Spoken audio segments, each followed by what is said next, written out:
الحمد للہ الذی کفا وسلام علی عبادہ الذین اصطفیٰ اما بعد۔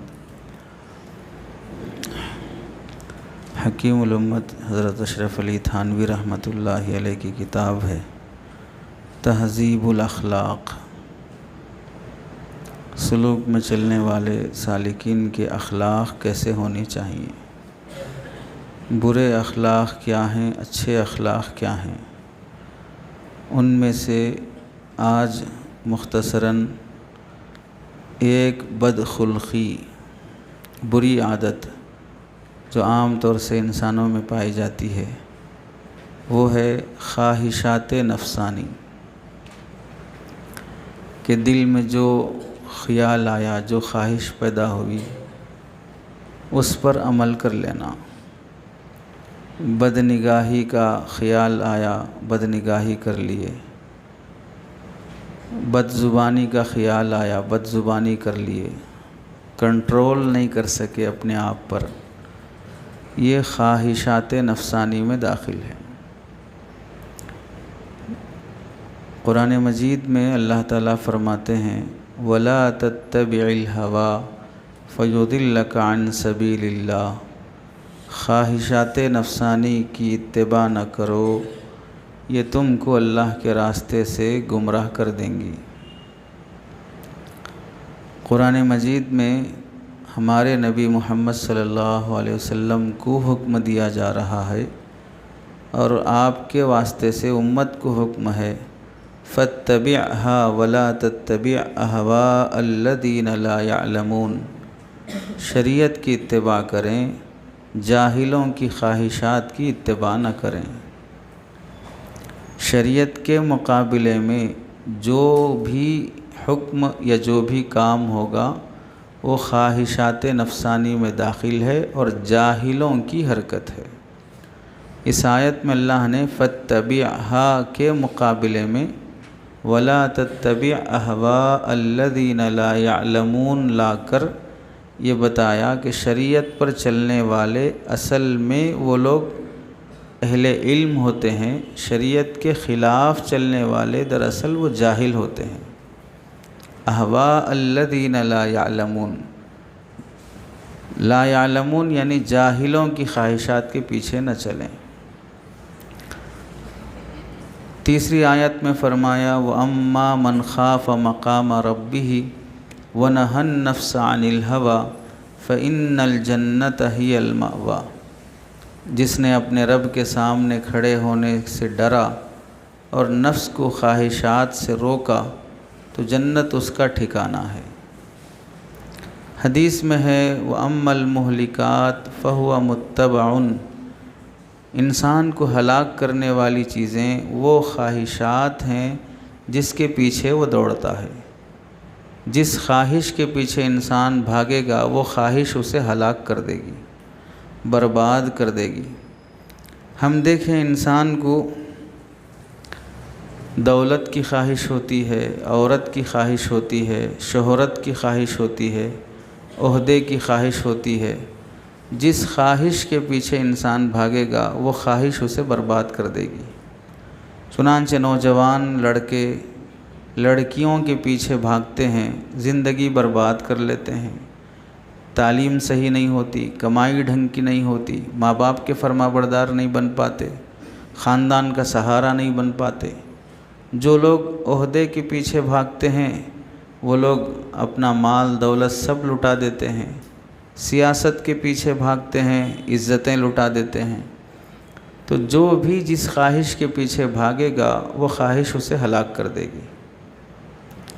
کسی کو ہوٹلوں کے کھانے پسند ہیں، ہر دن ہر دوسرے دن ہوٹل کے کھانے کا شوق ہے، چند دنوں کے بعد بیمار ہو جائے گا، مال ضائع ہو جائے گا۔ بازاری کھانوں کی عادت کی وجہ سے چٹخارے والی زبان بن جائے گی اور بازاری پن اس کے اندر آ جائے گا۔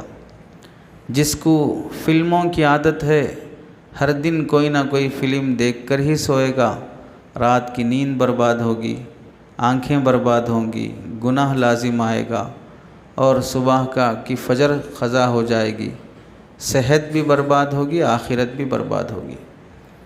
تو جس کی بھی جو خواہش ہے اس خواہش کے پیچھے بھاگنے سے وہ خواہشات اسے ہلاک کر دیتی ہیں۔ شہوت کسے کہتے ہیں؟ شریعت کے خلاف جو بھی کام ہے وہ شہوت میں داخل ہے۔ تو شریعت الگ چیز ہے، شہوت الگ چیز ہے۔ شریعت شہوت نہیں ہو سکتی۔ انسان شریعت کے خلاف جس چیز کو بھی پسند کرے گا وہ اس کے خواہش نفس میں شمار ہوگا۔ اس لیے حضرت تھانوی فرماتے ہیں عربی میں دو چیزیں ہیں، ایک ہے ہوا، دوسرا ہے ہدا۔ آیت میں آیا وَلَا تَتَّبِعِ الْهَوَىٰ، ہوا مطلب خواہشات، خواہشات کے پیچھے نہ چلو۔ دوسرا لفظ ہے ہدا۔ ہوا اور ہدا دونوں ایک دوسرے کی ضد ہیں۔ ہدایت کا راستہ شہوت کے مقابلے میں ہوتا ہے۔ شہوت پر چلنے والا ہدایت پر نہیں چل سکتا، تو حکم دیا گیا ہوا کی اتباع نہ کرو، اس سے ہدایت سے گمراہ ہو جاؤ گے۔ ہوا کی اتباع نہ کرو، ہدا سے گمراہ ہو جاؤ گے، ہدایت سے راستہ بھٹک جاؤ گے۔ خواہشات نفسانی جس انسان کے اندر بھی ہوں اس کی دنیا بھی برباد ہوتی ہے، دین بھی ہلاک ہو جاتا ہے۔ حتیٰ کہ اگر وقت کا حاکم بھی اگر اپنی خواہشات پوری کرنا چاہے تو پھر اس صورت میں وہ بھی ظالم بن جاتا ہے، وہ بھی برباد ہو جاتا ہے۔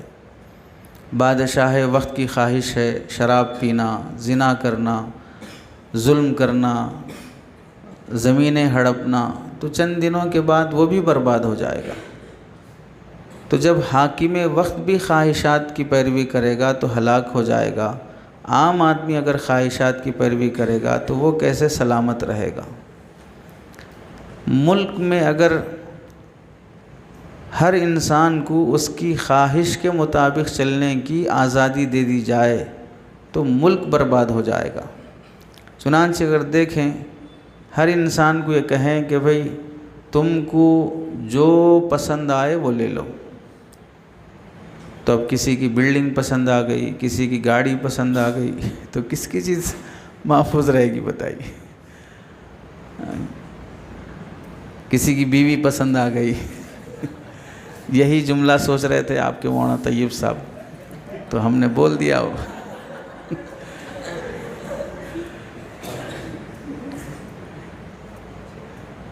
ہر ایک کی ملکیت محفوظ کیوں ہے؟ اسی وجہ سے کہ بھئی آپ کو آزادی نہیں ہے۔ اگر آزادی ہر چیز کی دے دی جائے تو پھر ملک میں امن کہاں رہے گا؟ تو ملک بھی برباد ہو جائے گا اگر ہر انسان کو آزادی دے دی جائے۔ چنانچہ آپ دیکھیں زبان کی آزادی مل گئی تو ہر انسان بڑے سے بڑے کے آدمی کے بارے میں بد زبانی شروع کر دیا، تو کس کی عزت باقی رہی؟ اب نہ پرائم منسٹر کی عزت باقی رہی، نہ مذہبی شخصیات کی عزت باقی رہی، نہ جس کو خدا مانتے ہیں لوگ ان کی عزت باقی رہی۔ زبان کی آزادی مل گئی تو انسان خدا کو بھی برا بھلا بولنا شروع کر دیا۔ پینے کی آزادی مل گئی تو انسان شراب بھی پی رہا ہے، پیشاب بھی پی رہا ہے۔ اب باقی کیا رہا؟ اب خون بھی پی رہے ہیں لوگ۔ کھانے کی آزادی مل گئی تو انسان اچھا برا گندا گوبر بھی کھا رہے ہیں لوگ۔ اب کیا باقی ہے کھانے کے لیے؟ شہوت کی آزادی مل گئی تو انسان بھائی سے، بہن سے، ماں سے، بیٹی سے بھی شہوت پوری کر رہا ہے، تو اب کہاں رشتوں کی قدر باقی رہی؟ تو جس چیز کی آزادی مل جائے گی وہ چیز ہلاک و برباد ہو جائے گی۔ تو یہ شریعت دراصل اسی بربادی سے بچانے کا نام ہے۔ شہوات کے نتیجے میں جو بربادی آتی ہے اس بربادی سے بچانے کا نام شریعت ہے۔ تو خواہش نفسانی پر انسان زندگی گزارے گا تو ظالم، ڈکیت، چور، بد امن یہ سب بن جائے گا اگر اسے ہر طرح کی آزادی مل جائے۔ حضرت فرماتے ہیں خواہشات نفسانی کے شریعت میں درجے ہیں۔ سب سے اعلیٰ درجہ خواہش نفس کا یہ ہے کہ انسان خدا کو خدا ماننے میں آزاد رہنا۔ میں اللہ کو اللہ مان بھی سکتا ہوں، نہیں بھی مان سکتا ہوں، ایک بھی مان سکتا ہوں، ایک سے زیادہ بھی مان سکتا ہوں۔ اس کی آزادی یہ خواہش نفس کا اعلیٰ درجہ ہے، اسی کو کفر اور شرک کہا جاتا ہے۔ تو کفر اور شرک بھی خواہش نفس کا ہی حصہ ہے، البتہ اعلیٰ درجہ ہے، کیونکہ وہ خدا کو ایک ماننے کی پابندی اپنے لیے پابندی سمجھ رہا ہے، قید سمجھ رہا ہے۔ اسے آزادی چاہیے خدا کو خدا ماننے میں بھی، خدا کو ایک ماننے میں بھی۔ جب ایک ماننے اور خدا ماننے میں آزادی دے دی گئی تو اب ایک بھی مان سکتا، دو بھی مان سکتا، 10 بھی مان سکتا، تو اسی کو کفر بولتے ہیں، 10 خدا ماننے کو۔ تو کفر گویا کہ شہوت کا اعلیٰ درجہ ہوا، جس سے انسان اس آزادی کی وجہ سے اسلام سے خارج ہو جاتا ہے۔ اور شہوت کا ادنا درجہ یہ ہے کہ شریعت کی اتباع میں انسان ڈاؤٹ کرنا، شک کرنا، یہ شہوت کا ادنا درجہ ہے۔ میں شریعت پر چلوں گا تو فائدہ ہوگا کہ نہیں ہوگا، کامیاب ہوں گا کہ نہیں ہوں گا، یہ سوچنا یہ شہوت کا ادنا درجہ ہے۔ اب اس لحاظ سے جب اعلیٰ اور ادنا طے ہو گیا تو متوسط بھی طے ہو گیا، تو شہوت نفسانی کے 3 درجے ہو گئے۔ پہلا درجہ ہے بدعت، جو علوم اور عقائد سے متعلق پیدا ہو جائے تو انسان بے دین بن جاتا ہے اور بے دینی کو بھی دین سمجھ جاتا ہے۔ چنانچہ حضرت یہاں مروجہ رسومات کے حساب سے مثال سے سمجھا رہے ہیں، شب برات میں حلوہ پوری پکانے کو ضروری سمجھنا، یا اس قسم کے دوسرے لزومات جس کی تفصیل اصلاح الرسوم میں ہے، تو یہ شہوت نفسانی کا ایک درجہ ہے بدعات۔ دوسرا درجہ ہے معصیت۔ پہلا درجہ ہے شہوت کا بدعت، شہوت کا دوسرا درجہ ہے معصیت۔ جیسے نماز پڑھنے کا سبب یہ ہے، نماز پڑھنے کا ٹائم آیا تو اسی وقت انسان کو نیند آ رہی ہے، عشاء کا وقت ہو گیا مگر آرام میں خلل گوارا نہیں ہے، سو کر صبح ہو گیا، آرام پورا ہو گیا لیکن نماز پوری نہیں ہوئی، تو یہ نماز چھوڑ کر سونا یہ تن پروری ہے، تن کو آسانی ملنا، جسم کو راحت ملنا، چاہے شریعت پوری ہو یا نہ ہو، تو یہ شہوت پر ہی عمل کرنا ہوا۔ یہاں پر شہوت جسم کی راحت ہے، جسم کی راحت کو پوری کرنے کے واسطے شریعت چھوڑا اور جسم کو راحت پہنچایا، تو یہ جسمانی شہوت ہوئی، جسمانی راحت دراصل جسمانی شہوت ہوئی۔ ایسے ہی نماز کے وقت میں دوسرے کاموں میں لگے رہنا، حتیٰ کہ نماز قضا ہونے کا وقت آ جائے، مکروہ ہونے کا وقت آ جائے، تو یہ بھی شہوت کا ہی حصہ کہلائے گا۔ حب مال خواہشات نفسانی کا ہی حصہ ہے۔ مال کی محبت میں، کمائی کی محبت میں، نوکری اور جاب کی محبت میں انسان اگر نماز قضا کر دیتا ہے تو بھی شہوت نفسانی کا مریض ہے، کہ تم کو اس وقت شریعت سے زیادہ مال سے محبت ہے، ملازمت سے محبت ہے، اس واسطے نماز چھوڑنے تیار ہو، لیکن ملازمت سے وقت نکال کر نماز پوری کرنے تیار نہیں ہو، تو مال کی شہوت ہوئی یہاں پر۔ نماز میں بے توجہی، نماز میں ہوتے ہوئے دوسری طرف توجہ رکھنا، یہ بھی شہوت کا ہی حصہ ہے، کہ نماز میں کھڑا ہے لیکن نماز میں مشغول نہیں ہے، نماز میں ہوتے ہوئے دوسری چیزیں سوچ رہا ہے، یہ بھی شہوت نفسانی کا ہی حصہ ہے۔ تو پہلا درجہ شہوت کا ہوا بدعات، دوسرا درجہ شہوات کا ہوا معصیت، تیسرا درجہ ہوا شہوت سے متعلق احکام تکوینیہ سے متعلق، یعنی جو امور شریعت سے تعلق نہیں رکھتے، نظام کائنات سے تعلق رکھتے ہیں، اس میں شہوت پایا جانا۔ اس میں شہوت کیسے پائی جائے گی؟ تقدیر الہی کے پیش نظر، مثلا آج بارش ہونا تھا نہیں ہوئی، یا یہ موسم بارش کا تھا لیکن نہیں ہو رہی ہے، آج دھوپ نکلنا تھا لیکن نہیں نکلی، تو اس کے متعلق انسان اپنی رائے دینا، بارش کے موسم میں نہیں ہو رہی ہے، بارش ہونا چاہیے تھا، تو یہ جو رائے دے رہا ہے تکوینی امور میں، یہ بھی شہوت نفسانی کا حصہ ہے۔ یہاں پر بھی یہی ہونا چاہیے تھا کہ دعا استغفار میں لگتا آدمی اور اللہ کی مرضی کے تابع ہوتا، نظام کائنات میں اپنی رائے دینے کو بھی حضرت نے لکھا ہے کہ یہ شہوت نفسانی کا حصہ ہے۔ تمہاری کیا حیثیت ہے کہ بھئی تم بارش ہو نہ ہو یہ جملہ بول سکو؟ حضرت امام غزالی رحمۃ اللہ علیہ نے لکھا ہے، پرانے زمانے کے بزرگوں میں کہیں جنگل سے گزرتے ہوئے پہاڑ پر نظر پڑی تو دیکھا کہ بہت ہرا بھرا اور درختوں سے آباد ہے، اچھا منظر لگا، خوشی ہوئی۔ کچھ آگے گزرے دوسرا پہاڑ نظر آیا، وہاں پر دیکھا پتھر ہی پتھر ہیں، گرمی برس رہی ہے، کہیں درخت نہیں ہے، تو کھڑے کھڑے کہنے لگے کاش اس پہاڑ پر بھی ایسے ہی درخت ہوتے جیسے پچھلے پہاڑ پر تھے، تو کتنا اچھا منظر ہوتا۔ اتنا کہنا تھا، اللہ کی طرف سے الہام ہوا اور یہ فرمایا کہ اب تم بتاؤ گے کہ دنیا ہمیں کیسی بنانی چاہیے، تم ہمیں بتاؤ گے کہ دنیا ہمیں کیسی بنانی چاہیے، کون سے پہاڑ پہ درخت ہونا، کون سے پہاڑ پہ نہیں ہونا، یہ تم ہمیں بتاؤ گے اور تمہاری رائے سے ہم پیدا کریں گے۔ جب یہ تنبیہ ہوئی فوراً سجدے میں گر گئے اور اللہ سے معافی مانگی کہ اللہ مجھ سے غلطی ہو گئی، ایسا جملہ نہیں بولنا چاہیے تھا۔ وہ لوگ آئینے کی طرح صاف دل رکھا کرتے تھے، اس واسطے ان پر تجلیات الہیہ کا عکس پڑتا تھا تو انہیں اپنی غلطی پر فوراً تنبیہ اس آئینے میں نظر آ جاتی تھی۔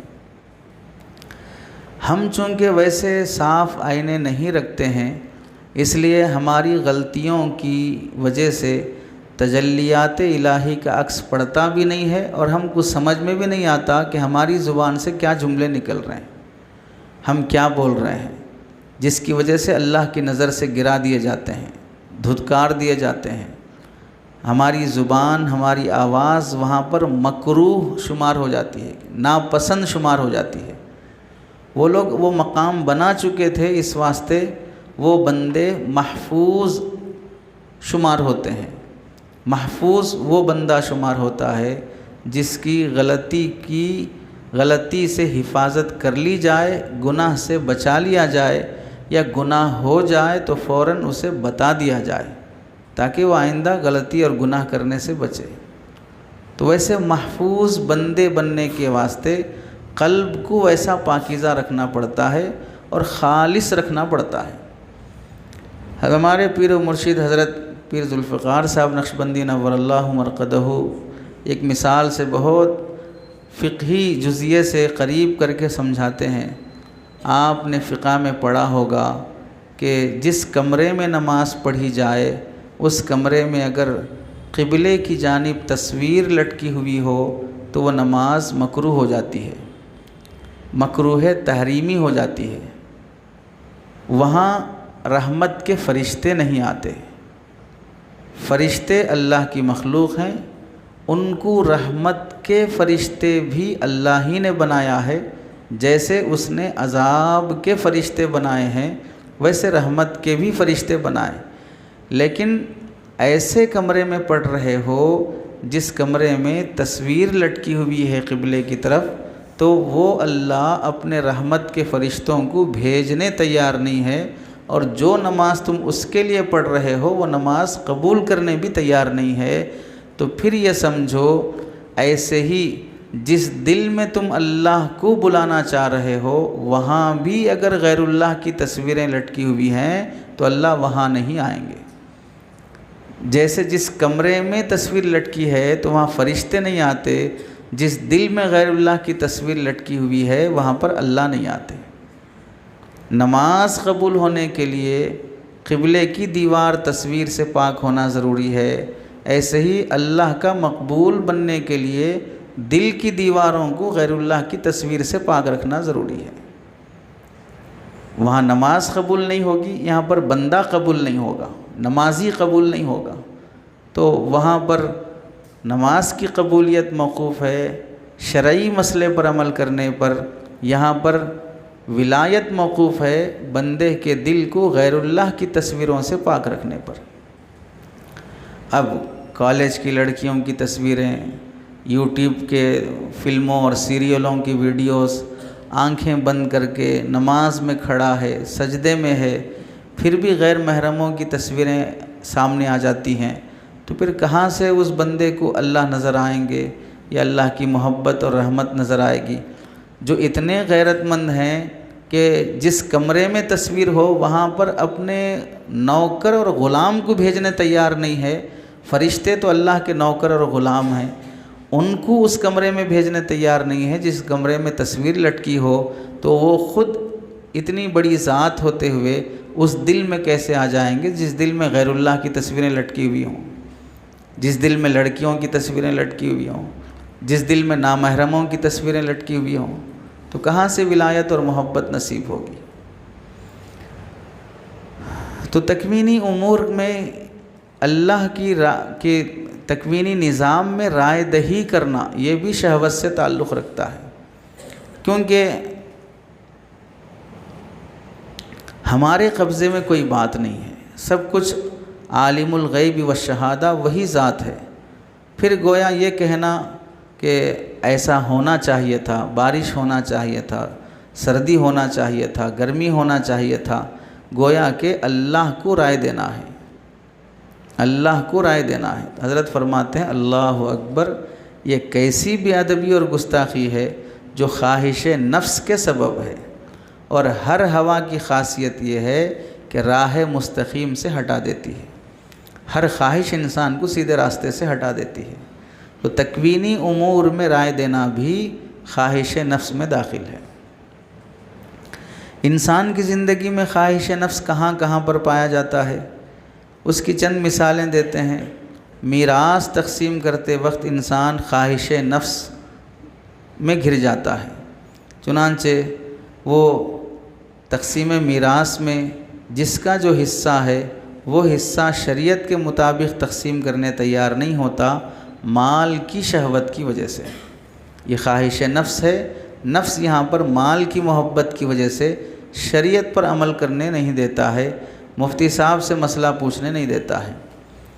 ایسے ہی خواہش نفس طلاق کے مسئلے میں انسان کرتا ہے کہ جہاں بیوی کو غصے میں یا گالی میں یا دھمکی میں طلاق بول دیا تو ایسے مفتی صاحبوں کی تلاش رہتی ہے جو ان کے طلاق واقع نہ ہونے کا فتویٰ دیں۔ تو یہاں پر شریعت کا حکم تلاش نہیں کر رہا ہے، شہوت پر عمل کر رہا ہے، وہ مسئلہ چاہیے جو اس کا نفس چاہ رہا ہے، شریعت جو بتا رہی وہ نہیں چاہ رہا ہے، تو اس کے لیے مسلک بھی بدل لے گا، اس سے نکاح جائز نہ ہوگا، پھر بھی وہ غیر کے مذہب پر عمل کر لے گا، بیوی نکاح سے نکل جائے گی، پھر بھی وہ جواز کے تلاش میں رہے گا۔ تو اب یہ لوگ جو بولتے ہیں کہ ہم نے پوچھا ہے، ہم نے مفتی صاحب سے معلوم کیا ہے، فلاں مسلک کے مفتی صاحب نے جواب دیا ہے، شریعت میں مسئلہ انہوں نے بتایا ہے، تو حضرت حکیم الامت کتنی باریک بات بتاتے ہیں، وہ شریعت کی تلاش میں نہیں تھا، وہ شہوت کی تلاش میں تھا، اسے وہ فتویٰ چاہیے تھا جو اس کا نفس چاہ رہا ہے۔ وہاں اگر اسے جواز کا فتویٰ مل بھی جائے، وہ فتویٰ نہیں ملا، وہ اسے شہوت کے مطابق مسئلہ ملا۔ تیسری جگہ جہاں انسان شہوت پر عمل کرتا ہے وہ ہے غصے کا وقت۔ غصے میں بھی انسان شہوت نفسانی پر عمل کرتا ہے، غصہ آیا گالی دے دیا، مارنے ہاتھ اٹھا دیا، غصہ آیا بے قابو ہو گیا۔ تو بہت سے بولتے ہیں کہ وہ غصے میں کسی کو نہیں دیکھتا ہوں، غصے میں اپنے آپ میں نہیں رہتا، غصے میں بے قابو ہو جاتا ہوں۔ یہ بھی دراصل اتباع نفس ہے، شہوت نفسانی پر عمل کرنا ہے۔ یعنی اس موقع پر اس کے نفس نے یہ کہا کہ گالی دو تو گالی دے دیا، اس کے نفس نے یہ کہا کہ ہاتھ اٹھاؤ تو ہاتھ اٹھا دیا۔ تو جو کچھ بھی اس وقت ہو رہا ہے غصے میں، وہ سب کا سب شہوت نفسانی ہے، اور شہوت نفسانی انسان کو دنیا میں بھی ہلاک کر دیتی ہے اور آخرت میں بھی ہلاک کر دیتی ہے۔ اس لیے شریعت کے خلاف جو بھی کام ہے اس سے انسان بچنا چاہیے۔ شریعت کے خلاف میں جو بھی تقاضا آتا ہے وہ شہوت نفسانی ہوتا ہے، وہ شریعت نہیں ہوتی۔ یہاں ایک واقعہ مشہور بولا جاتا ہے کتابوں میں یا بیانات میں کہ حضرت علی رضی اللہ تعالیٰ عنہ جنگ کے موقع پر دشمن کے سینے پہ سوار ہو گئے اور بالکل اسے تلوار سے قتل کرنے کے قریب تھے۔ عین اس موقع پر اس نے ان پر تھوک دیا تو فوراً وہاں سے ہٹ گئے، اور اس وقت فرمایا کہ تعجب ہوا اس بندے کو کہ اس موقع پر تو تمہیں اور قتل کر دینا چاہیے لیکن تم چھوڑ دیے۔ تو حضرت علی رضی اللہ تعالیٰ عنہ نے فرمایا کہ اب تک میری جو جنگ تھی یا جو لڑائی تھی وہ خدا کی خاطر تھی، جب تم نے تھوک دیا تو مجھے غصہ آیا، اب میں جو بھی ہاتھ اٹھاؤں گا وہ خواہش نفس کی وجہ سے ہوگا، اور ہم قتل یا جنگ یا جہاد اپنی نفس کی وجہ سے نہیں کرتے ہیں، خدا کے حکم کی وجہ سے کرتے ہیں۔ یہ واقعہ محدثین اور مورخین کے نزدیک ثابت نہیں ہے، اسے کتابوں میں جہاں بھی لکھا گیا ہے اس کے موضوع ہونے کے ساتھ لکھا گیا ہے، اور ایسی کوئی جنگ پیش ہی نہیں آئی ہے جس جنگ میں حضرت علی رضی اللہ تعالیٰ عنہ دشمن کو چت کر کے اس کے سینے پہ بیٹھے ہوں۔ ہم خود غور کریں، عقلی طور پر جنگ جب ہوتی ہے تو تلواروں سے ہوتی ہے، انسان ایک دوسرے کو قتل کرتے ہوئے آگے بڑھتا ہے، وہاں کشتی نہیں لڑی جا رہی ہے، کبڈی نہیں کھیلی جا رہی ہے کہ اس کو نیچے لٹا کے ہم اوپر بیٹھ کے اب تلوار لے کے کر رہے ہیں۔ اتنا موقع اگر قاتل کو بھی ملے گا لڑائی کرنے والے کو تو پیچھے سے وار ہو جائے گا، کیونکہ چاروں طرف لڑائی کا منظر چل رہا ہے۔ تو اگر موضوع باتوں میں غور کیا جائے تو اس سے خود سمجھ میں آتا ہے اس کے وضع ہونے کی عقل خود تسلیم کرتی ہے، اگرچہ کہ کسی واقعے کے موضوع ہونے کو عقل کی بنیاد پر انکار نہیں کیا جا سکتا، سند کی بنیاد پر ہی انکار کیا جائے گا، لیکن یہاں پر عقل بھی ہے اور سند بھی ہے اس بات پر کہ یہ بات موضوع ہے۔ باقی اس کے علاوہ صحابہ اکرام کے شہوات پر عمل نہ کرنے کے واقعات دسیوں موجود ہیں جس سے ان کا مقام مرتبہ معلوم ہوتا ہے۔ حضرت امام غزالی رحمۃ اللہ علیہ نے مکاشفۃ القلوب میں لکھا ہے،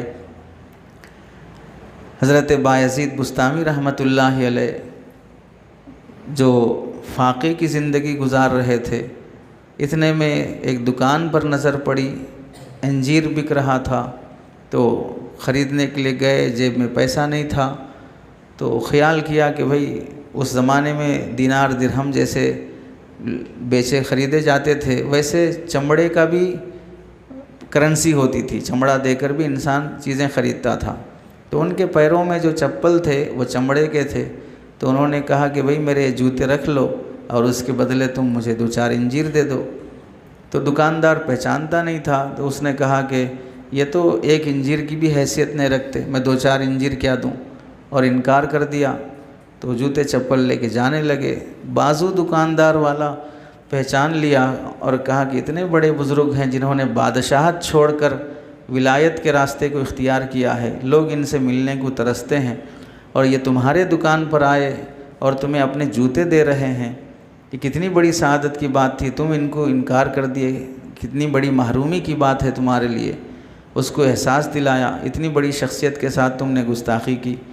تو فوراً پریشان ہو کر اس نے اپنے غلام سے پورے انجیر کا ٹوکرا سر پہ رکھ کے کہا کہ لے جا کے بزرگ کی خدمت میں پیش کر دو، اگر وہ قبول کر لیں تو میری طرف سے تم آزاد ہیں، میری طرف سے تم آزاد ہو۔ غلام لیے بھاگا اور آ کر درخواست کرنے لگا کہ یہ آپ کی خدمت میں ہدیہ ہے، قبول کر لیں۔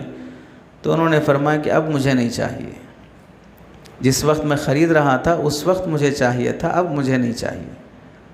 تو غلام نے کہا کہ اگر آپ خرید لیں گے، آپ لے لیں گے، قبول کر لیں گے تو میں آزاد ہو جاؤں گا۔ تو حضرت نے فرمایا کہ اگر میں قبول کر لوں گا تو آزاد ہو جائے گا، لیکن میں غلام بن جاؤں گا۔ تو وہ تعجب سے پوچھا کہ آپ کس کے غلام بن جائیں گے؟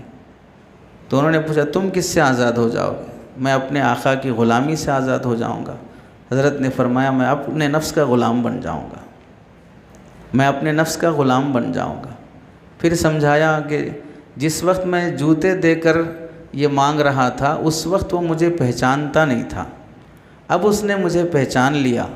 اب یہ ٹوکرا جو وہ انجیر کا مجھے دے رہا ہے وہ میری ولایت اور بزرگی کے سودے میں دے رہا ہے، اور مجھے اپنا بزرگ سمجھ کر یہ دے رہا ہے، اور ہماری ولایت اور تعلق مع اللہ اتنی سستی ہے کہ ہم اسے ایک انجیر کے ٹوکرے کے بدلے بیچ دیں، یہ خود ہمارے لیے افسوس کی بات ہے۔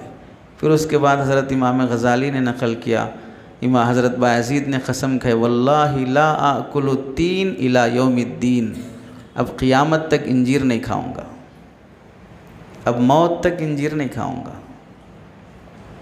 حالانکہ اس وقت ان کو ضرورت تھی، خواہش تھی انجیر کھانے کی، لیکن وہ نفس کو سزا اسی طرح دینا چاہتے تھے اور اپنی ولایت کو اسی طرح بچانا چاہتے تھے۔ آج لوگ دکانوں پہ جا کے امام صاحب بولے دینا کہتے ہیں، حافظ صاحب بولے دینا کہتے ہیں، فلاں صاحب بولے دینا کہتے ہیں۔ امامت کا سودا 10 روپے پہ ہو رہا ہے، آپ ہمارے مسجد کے امام صاحب بول کے آپ کو رعایت سے دے رہا ہوں۔ کتنی رعایت سے؟ 15 روپے کی رعایت سے۔